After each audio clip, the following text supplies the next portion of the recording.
নমস্কার বন্ধুরা, শ্রাবণী রান্নাঘরে আপনাদের সবাইকে স্বাগত জানিয়ে আমি প্রতিদিনের মতো আবারও আজকের একটা রান্নার ভিডিও নিয়ে আপনাদের সামনে চলে এসেছি। আজকের আমি আপনাদের পাবদা পোস্ত বানিয়ে দেখাবো। আশা করি আপনাদের ভালো লাগবে। তার জন্য কিন্তু আমার পুরো ভিডিওটা আপনাদের দেখতে হবে। আর দেখা শুরু করার আগে একটা লাইক দেবেন, সুন্দর একটা কমেন্ট করবেন আর শেয়ার করতে ভুলবেন না। তাহলে চলুন আজকের আমি এই রেসিপিটা কিভাবে বানিয়েছি সেটা আপনারা একবার দেখে নিন। রান্নাটা করার জন্য প্রথমে আমি এখানে দেখুন 4 পিস পাবদা মাছ নিয়ে নিয়েছি। আর পাবদা মাছটা এখানে খুব ভালোভাবে ধুয়ে পরিষ্কার করে রেখে দিয়েছি। এইবার আমি এর মধ্যে দিয়ে দেব প্রথমে নুন। এখানে কিন্তু আন্দাজ মতো নুন দিয়ে দিচ্ছি। আর দেব আমি এখানে অল্প সামান্য একটু হলুদের গুঁড়ো, আর দেব এখানে অল্প সামান্য একটু লঙ্কার গুঁড়ো, আর আমি এর মধ্যে দেব অল্প সামান্য একটু সর্ষের তেল। এখানে কিন্তু অল্প একটু সর্ষের তেল দিয়ে দিলাম। দিয়ে এবার মাছের মধ্যে এই মশলাটা মাখিয়ে নেব। মাছের মধ্যে কিন্তু মশলাটা খুব ভালোভাবে মাখিয়ে নিতে হবে, যাতে এই মশলাটা সুন্দরভাবে মাছের মধ্যে মাখা হয়ে যায়। আর আমি প্রতিদিনের মতো আপনাদের একটা কথাই বলবো যে প্লিজ আমার ভিডিওটা আপনারা টেনে টেনে দেখবেন না, পুরো ভিডিওটা দেখুন। আশা করি আপনাদের ভালো লাগবে। দেখুন প্রথমে কিন্তু মাছের মধ্যে খুব ভালোভাবে মশলাটা মাখিয়ে নিতে হবে। তাতে কি হবে, এটা কিন্তু রান্নাটা খেতে বেশি ভালো লাগবে। আর এইভাবে যদি একটু মাছের মধ্যে মশলাটা মাখিয়ে আপনারা 15 থেকে 20 মিনিট রেখে দিতে পারেন, তাহলে কিন্তু আরও ভালো লাগে খেতে। দেখুন আপনারা তো হয়তো পাবদা মাছ দিয়ে অনেক রকম রেসিপি বানিয়েছেন, বা আমিও আপনাদের অনেক রকম রেসিপি দেখিয়েছি। তবে আজকের আমি যে পোস্ত পাবদাটা বানাচ্ছি, সেটা আপনারা একবার বানিয়ে দেখবেন, খেতে কিন্তু ভীষণ ভালো লাগে। দেখুন এইভাবে কিন্তু মশলাটা আমি মাখিয়ে নিয়েছি। আমি এটা আপনারা এটা পোস্ত পাবদা বলতে পারেন বা পাবদা পোস্ত বলতে পারেন, যাই হোক এইভাবে আমি যেভাবে আজকে বানিয়ে দেখাবো সেইভাবে কিন্তু বানিয়ে খেয়ে দেখবেন, ভীষণ ভালো লাগে খেতে। আমার কিন্তু এখানে মশলাটা ভালো করে মাখানো হয়ে গেছে, আর এইভাবে কিন্তু মশলাটা ভালো করে মাখিয়ে নিতে হবে। এবার এটাকে আমি 15 মিনিটের জন্য আলাদা করে রেখে দেবো। মাছটা আমি এখানে প্রায় 15 মিনিট মতো এইভাবে মশলা মাখিয়ে রেখে দিয়েছিলাম, মাখানো হয়ে গেছে। আর অন্যদিকে দেখুন গ্যাসটা অন করে একটা কড়া বসিয়ে দিয়েছি। এইবারে আমি কড়ার মধ্যে দিয়ে দিচ্ছি সর্ষের তেল। রান্নাটা কিন্তু অবশ্যই করে সর্ষের তেলে করবেন। কড়ায় সর্ষের তেল দিয়ে দিলাম, দিয়ে এবার তেলটাকে খুব ভালোভাবে একটু গরম করে নেব। তেল কিন্তু প্রথমে খুব ভালোভাবে একটু গরম করে নিতে হবে। তেলটা আমার এখানে খুব ভালোভাবে গরম হয়ে গেছে। তেল কিন্তু এখানে খুব ভালোভাবে গরম করে নিয়েছি। এইবারে দেখুন তেলের মধ্যে আমি দিয়ে দেব অল্প সামান্য একটু নুন। সামান্য একটু নুন দিয়ে দিলাম।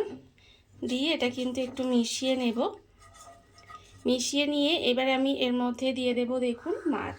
এখানে যে মাছের মধ্যে আমি মশলা মাখিয়ে রেখে দিয়েছিলাম, সেই মাছগুলো কিন্তু আমি এখানে একটা একটা করে দিয়ে দেব। মাছগুলো কিন্তু একটা একটা করে এর মধ্যে দিয়ে দিতে হবে। দিয়ে এগুলো কিন্তু উল্টিয়ে পাল্টিয়ে ভেজে নেব। দেখুন এইভাবে কিন্তু মাছগুলো আমি দিয়ে উল্টিয়ে পাল্টিয়ে মাছগুলোকে কিন্তু ভেজে নিতে হবে। মাছটা আমার এখানে ভাজা হয়ে গেছে। মাছটা কিন্তু আমি এখানে দেখুন উল্টিয়ে পাল্টিয়ে মাছগুলোকে ভেজে নিয়েছি। এইবার আমি মাছগুলোকে আলাদা আলাদা করে তুলে রেখে দেব। মাছগুলো কিন্তু আলাদা করে তুলে রেখে দিতে হবে। আর আমার চ্যানেলের নতুন বন্ধু পুরনো বন্ধু সবাইকেই বলছি আমার তরফ থেকে অনেক অনেক ভালোবাসা। নতুন বন্ধুদের বলবো এইভাবে আমার চ্যানেলটা সাবস্ক্রাইব করে আমার পাশে থাকবেন। আর পাশে থাকা বেল বাটনটা অবশ্যই প্রেস করে দেবেন, যাতে আমি যখনই কোনো নিত্য নতুন ভিডিও আপলোড করব সবার প্রথমে আপনাদের কাছে নোটিফিকেশান চলে যাবে এবং আপনারা আপনাদের সময় মতো ভিডিওটা দেখে নিতে পারবেন। আর পুরনো বন্ধুদের বলছি যে এইভাবে আমার পাশে থাকার জন্য, আমাকে এগিয়ে যেতে সাহায্য করার জন্য আপনাদের অসংখ্য অসংখ্য ধন্যবাদ।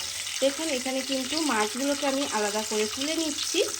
মাছগুলোকে আমি আলাদা করে তুলে নিয়েছি। আর অন্য যে আরেকটা মাছ আছে সেই মাছটাও তেলে দিয়ে দিলাম। দিয়ে এই মাছটাকেও কিন্তু উল্টিয়ে পাল্টিয়ে একটু ভেজে নিতে হবে।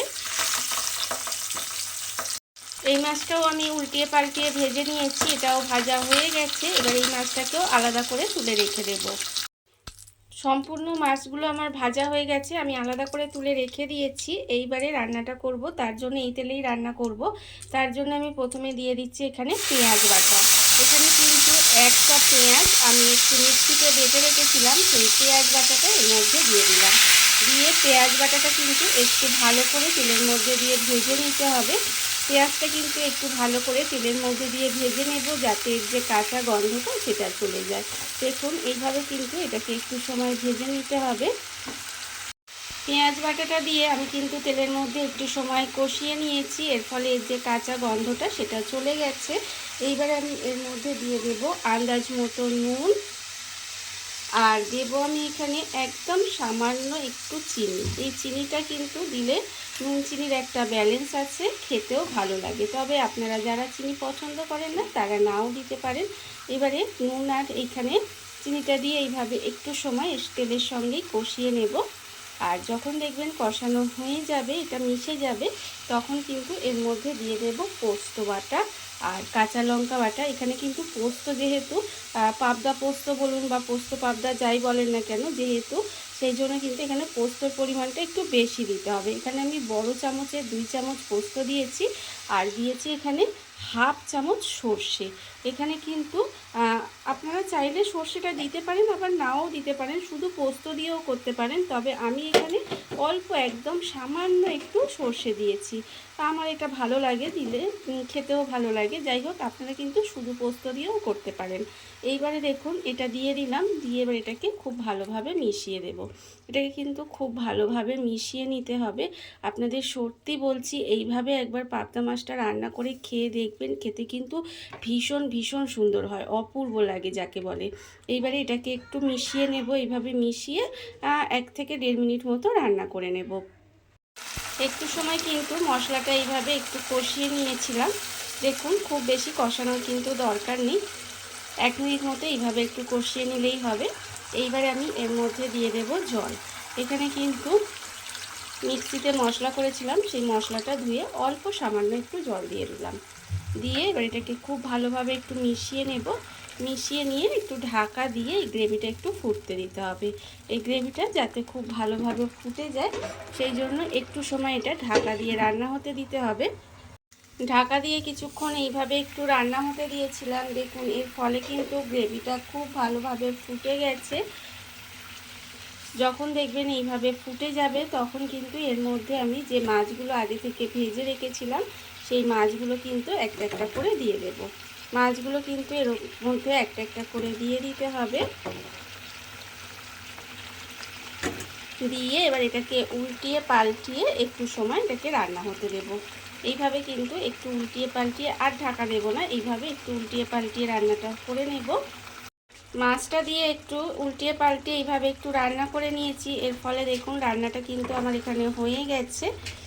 এইবারে আমি নামানোর আগে এর মধ্যে দিয়ে দেব, আমি তো পোস্ত বাটার সময় কাঁচা লঙ্কা বেটেই দিয়েছিলাম, আর এখন একটু চেরা কাঁচা লঙ্কা দিয়ে দেব ওপর থেকে 3টে। আর দেব আমি এখানে একটু কাঁচা সর্ষের তেল। এতে কিন্তু এই রান্নাটার স্বাদটা আরও বেড়ে যায়। দেখুন কাঁচা সর্ষের তেল দিয়ে দিয়েছি, ব্যাস রান্না আমার একেবারে রেডি। এবার গরম ভাত দিয়ে আপনারা শুধু এইভাবে বানিয়ে পরিবেশন করবেন, খেতে কিন্তু অপূর্ব লাগবে। রান্না আমার রেডি হয়ে গেছে। এবার আমি গ্যাসটা অফ করে কিছুক্ষণ এইভাবে ঢাকা দিয়ে রেখে দেব, তারপরে আপনাদের পরিবেশন করে দেখাবো ঠিক কেমন হলো। দেখুন বন্ধুরা, বাড়িতে থাকা কত অল্প উপকরণে, কত অল্প সময়, কত সুন্দর একটা পাবদা পোস্ত তৈরি হয়ে গেছে, আপনারা দেখতেই পেলেন। আর এটা কিন্তু খেতে ভীষণ সুন্দর হয়। এইভাবে আপনারাও একদিন হলেও বাড়িতে বানিয়ে দেখতে পারেন। আর এই ভিডিওটা যদি আপনাদের ভালো লেগে থাকে, আপনারা আমার চ্যানেলটা সাবস্ক্রাইব করে এইভাবে আমার পাশে থেকে যেতে পারেন। তাহলে চলুন আজকের ভিডিওটা এই পর্যন্তই। নমস্কার।